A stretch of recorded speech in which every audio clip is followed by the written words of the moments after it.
Hello, Norse Talk. How you doing, neighbor? Today we're going to talk about disrespect and being hypocritical. A lot of it floating around right now, and I'd like to point out one irony.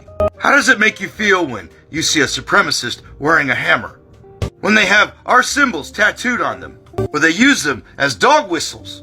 Pretty angry and disrespected, I would imagine. That's okay, I know I do too.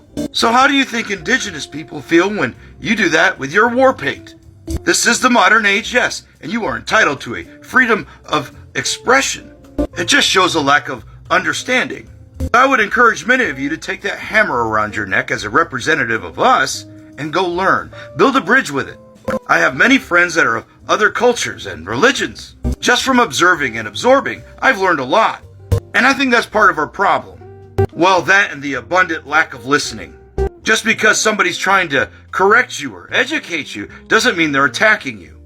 It isn't 100% every time guaranteed disrespect. If people want to get tattoos, pierce themselves, wear war paint, I don't care. This is the modern age.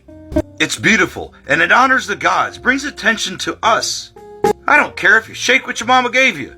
Nothing wrong with a thirst trap. I don't see you imitating the beautiful ancestral tattoos of some Polynesian peoples.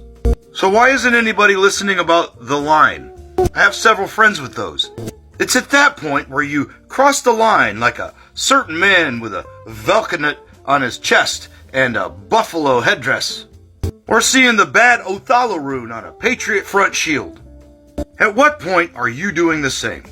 We honor the gods, do we not? And Odin was a god of wisdom. So why are you turning your ears off to wisdom?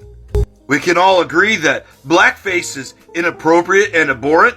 Now I follow a lot of creators that express themselves in the ways we've discussed. Some of them bring education, others sheer joy. No, back in the old days they didn't have access to 3D painters and elaborately paint themselves up as Jormungandr or any other god. But it's heckin' cool. And as we speak on this algorithm-based system, it might just pop into a non-pagan's feed and lead them down this path. They might get on the Google box and go, what's a Jormungandr? And how do I spell it? Thank God for autocorrect. I feel much the same way about Thor and Loki in the comics. I read those as a kid up until, well, yesterday, to my kids. And in time, I learned to understand. We have to do that with other races, cultures, and religions. We're no better than that idiot in the buffalo headdress on January 6th. Honor and respect are on opposite oars on the same longboat, just like all of us. So if you're disrespecting other cultures while wearing our symbol, we're just gonna get motion sick from rowing in circles.